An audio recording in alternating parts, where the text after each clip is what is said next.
Good morning. This is Pastor Tom Adams of the Good News Bible Church of Cohasset.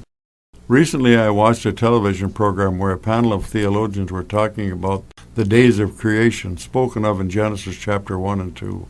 One of the speakers said it would be impossible for God to have created the world, the planet, animals, and all life in just 6 24-hour days.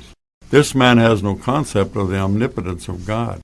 When we study Genesis chapter 1, we see that the world was actually created many, many years before. God said, "Let there be light." God is saying here, "Let the world become visible," or made to appear. God is not speaking here of an act of creation. In Genesis 1:1, it says that in the beginning God created the heaven and earth. And Genesis 1:2 says that the earth became without form and void. The word "was" in the verse is not speaking here of an act of creation.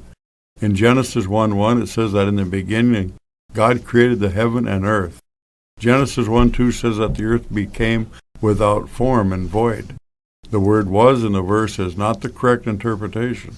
In Hebrews, the word "was" is "became." Genesis 1 verse 3 says, God said, "Let there be light." The light came from the sun, which was always there. But because of a great cataclysmic change brought on by the rebellion of Satan and his pride, God had brought darkness on the earth through a vapor. Genesis 1:14 says, God said, "Let there be light in the firmament of heaven, one to rule the day and one to rule the night." These are the sun and the moon, of course, so this is proof that a day in God's creation is only 24 hours. One of the gentlemen on this panel believed a day of creation was probably 1,000 years. A major cult believes this as well. This belief is completely impossible. For instance, Genesis 1:20 tells us that God created animal life on the fifth day. However, in verse 11 of the same chapter, we see that vegetation began.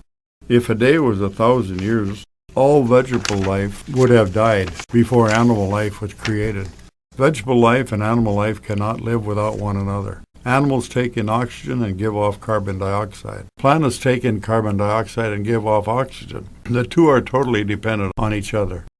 This fact itself shows that the day of creation could not have been a long period of time.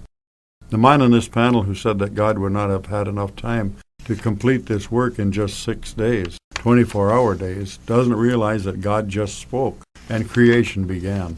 God doesn't need time. God doesn't deal in time. Time is man's invention. Isaiah 45:18 tells us that the world was made to be inhabited. But because of Satan's sin, God brought darkness and disorder to the world. But then God brought light into the world. This light is a picture of Jesus Christ, our Savior. In the book of John, chapter 8, verse 12, Jesus said, "I am the light of the world." When we trust Him and Him alone for our salvation, we are saved eternally from hell. 1 Peter 2:9 says that we who have trusted in Jesus Christ have been called out of darkness into His marvelous light. This has been Pastor Tom Adams of the Good News Bible Church of Cohasset. I'd like to invite all of you to our Sunday services at 9 a.m. and Wednesday at 7 p.m. For more information, call 999-9012. Until next week, may the grace and love of God become more and more real to you each day. Goodbye for now. Thank you for listening.